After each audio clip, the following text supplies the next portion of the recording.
Happy Canada Day, beer tubers! Today we're going to take a look at Innis and Gunn's Canada Day 2011 Scottish Oak Aged Beer. Beer may not be Canadian, but Innis and Gunn likes us Canadians, mainly because we buy a lot of their beer. They are the most popular British beer in Canada.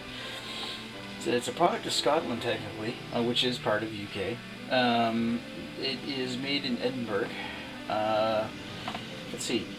It says on the side here, we are delighted to present this special Innis & Gunn Oak Aged Beer, bottled to celebrate Canada Day 2011. The artwork for this limited edition has been created by Canadian artist Deborah Colvin, who won this year's competition to design the gift packaging.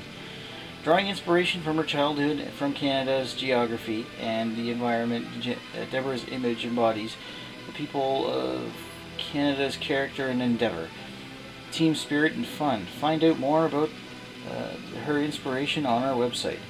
A word or two about the beer. It says, alongside ale malt, we have added Munich malt to give the beautiful biscuit backbone, as well as gold notes, which have added a wonderful creamy smooth finish. We have used one single variety, usually it's a blend, of Fuggles hop, grown in East Kent, England. We've added their signature earthy, rich, and resinous hop aroma and character. We then bourbon oak mature the beer to unlock the delicious flavors of vanilla and toffee locked inside the oak grain, only bottling it when we deemed it to have matured to perfection. We think the result is absolutely delicious, and we hope you enjoy this beer as much as we do. Please enjoy Innis & Gunn responsibly. So yeah, it's the old outside of the box. There's also a description of the beer, but it's too close to, well, I'm going to be reviewing it here in a second. So yeah, the outside of the box has got like a painting of Canada. It's got a log driver down at the bottom. Actually, you know what? That's a hockey player. I'm sorry. I thought he was on a river. I suppose he is. Sorry, I just got memories of like log driver's waltz or something. But yeah, I guess well, we play is hockey here, though I can't argue. It's 8.3% ABV, so this one is a whopper. However, one thing I noticed, it is matured for 54 days. Their oak-aged beer, the original, is matured for 77 days, whereas the blonde, their lighter one, is matured for 37 days. So I imagine it's somewhere in between. One of the really special parts of this brew, though, is the fact that it actually comes in a box. The box keeps the brew fresh, because it's in a clear bottle. It keeps it from getting too much light on the beer, as well as is a nice presentation factor. It says, Deborah Colvin is one of Canada's celebrated artists. As a teacher, she is loved by her students, young and old, and is an elected member of the Society of Canadian Artists. Her works span big and small formats and a myriad of mediums, and are held in numerous public and private collections. Innis & Gunn is proud to showcase this spectacular piece in celebration of Canada's National Day. Would you like to design the artwork for this limited edition 2012? Details will be available on our website in September this year. Yeah, it says right there, this bottle comes from a limited batch of only 160 barrels. Best before July 2012. Now, a little bit of history on this beer. They've been producing a special Canada Day edition for quite some time. They bring one out every year, along with a Canadian cask version as well. That's not the Canada Day special. So there was like a Canada Day 2009 and a Canada Day 2011 or 2010 as well. I remember the last year's was in a red box. I didn't get a chance to try it.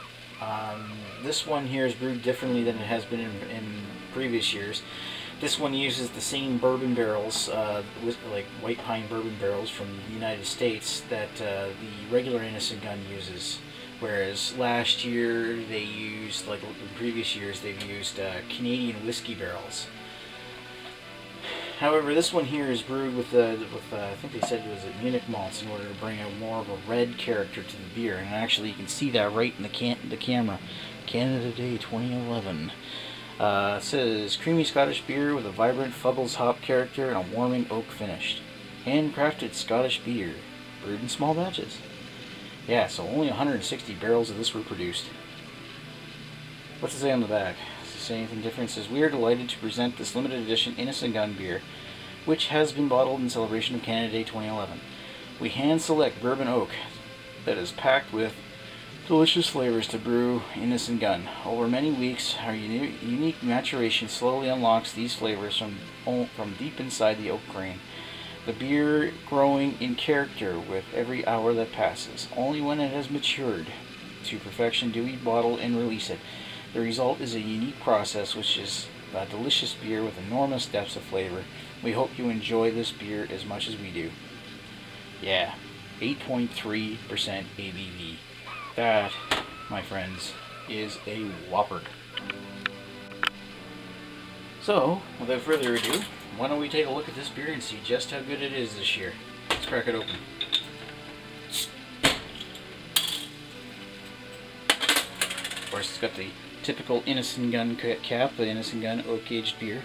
Looks like just every other Innis & Gunn cap. Here's the ones from my previous reviews, so nothing really different. Bottle looks the same, Innis & Gunn aged, oak-aged like no other beer. So yeah, let's give it a pour. I had a bugger of a time trying to track this one down. The liquor stores in my area ran out before I got a chance to buy one of these. So I travel all the way to my hometown, Quispamsis, about 30 minutes outside of St. John, just to try and get a copy. I get a bottle, because the inventory on their website, one figure ahead there, by the way. Just because their website said they had about 48 of them left. Turns out it was a shipping error, and they actually had none. So she was kind enough, the lady there was kind enough to direct me to, like, offer to have some shipped down from Fredericton. And I said, well, I was kind of hoping to have it Canada Day. I saw it on the website for the West Side store, West Side St. John, that they had 2. So I decided to take a risk. Now, usually when it says 2, it's just an inventory error. So I decided to go over, and what do you know, there actually was 2 bottles of this on the shelf. So I've got another one for another special occasion. It's good for a year after all. So the head's in my blather here. The head's gone. Color-wise, that is a rich, deep red. Look at that. That's pretty. Wow. Decent amount of carbonation. If you can see that in the glass, you can see some carbonation coming up from the bottom there. Very little head. But, you know, an Innis & Gunn original doesn't really have a whole lot of head there. It looks like you can kick up some of that head quite easily. So let's give it a sniff. And I'm kind of expecting, like, because it's in a clear bottle, but because it's stored in a box like this, it must last better, like, doesn't get skunky. So let's give it a sniff. Just like I suspected, there's no skunky. Let's see. What I do smell is delicious. Ooh.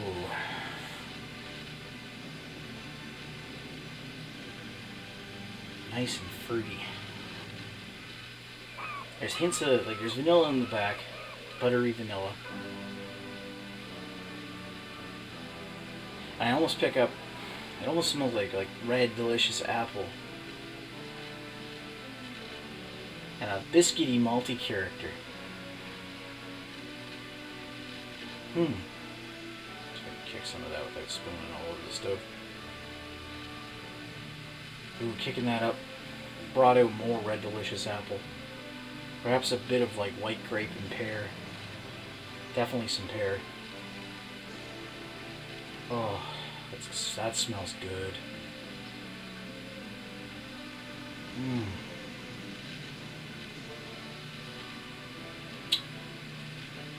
Doesn't have really a well-pronounced hop aroma. That's probably what some of the fruity smells are, is the hops and joined in with the malt. It's very mellow, and when you take a sniff of that thing, it just calms your nerves. That smells good.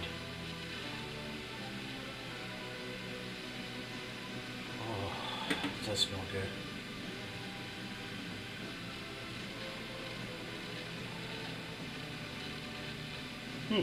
So yeah, let's give it a sniff, or give it a taste here and see what I think.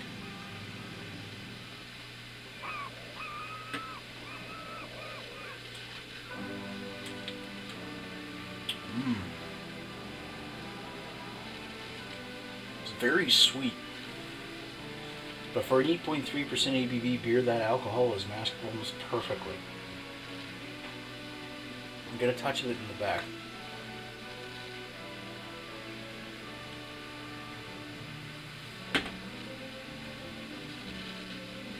There's like touches of vanilla, apple, pear, biscuity malt taste in the very back. Maybe a hint of toffee, just like in their regular one.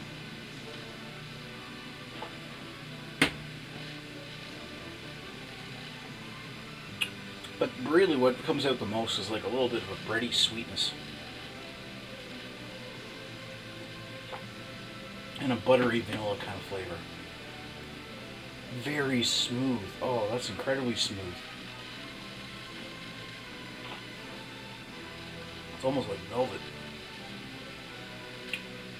That's deceptively drinkable for being such a high alcohol beer.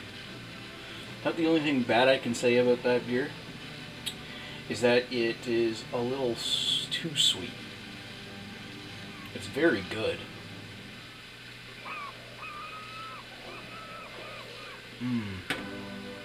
Oh yeah. A remarkably complex flavor profile.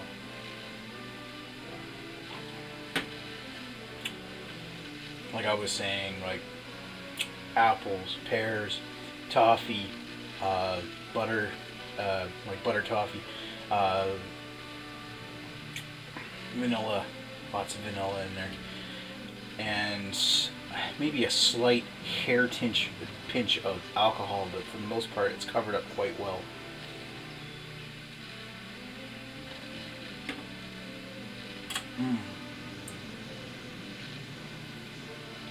It's got like a bready sweetness in with that biscuit kind of flavor in the back. The sweetness really just hits in the back, but the flavors are very gentle along the tongue. And a touch of bitterness in the back as well. It's drinkable. I find that the sweetness might get to be a bit much, but this is definitely a treat. And at $5 a bottle up here, I think this was $4.95. Really, it is a treat. It's not something you're gonna buy like 16 of and hammer down on Canada Day while watching the fireworks, especially at 8.3%. Those fireworks would be in your brain. But yeah, it's a wonderful beer.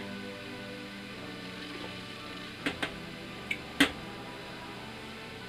probably not as carbonated as it could be, but it's incredibly smooth, velvety smooth. And just look at that. You can kick up some nice head by swirling it around, and that's impressive by itself. So I'm going to sit down with this beer and give up some thoughts. Be right back.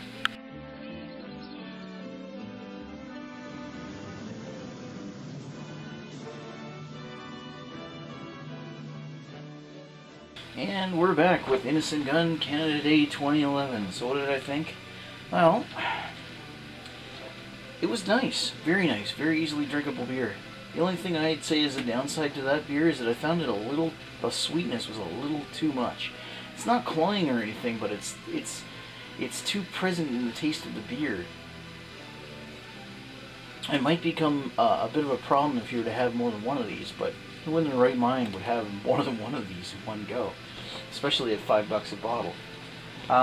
As the beer warmed up, the oak taste, there's a mild oak taste present, but it's not as pronounced as it is in the original Innis & Gunn brew. Still, the bourbon tastes are there. It's got lots of hints of vanilla, molasses, and there's even a touch of nuttiness came out in the aftertaste. Unfortunately, though, I also got a bit of a touch of alcohol. I mean, it's a strong alcohol content, 8.3%. But it started to come out of the beer as it warmed up. in the back of the mouth, I find like a slight boozy effect. And although the box says so, it says that it uses Fuggles hops to give it an earthy variety. Well, I didn't really pick up a whole lot of earthy. If it's there, I mean, there's a faint hint of something earthiness there, but it's very faint. And actually, the most predominant aroma as the beer's gotten down that low is alcohol.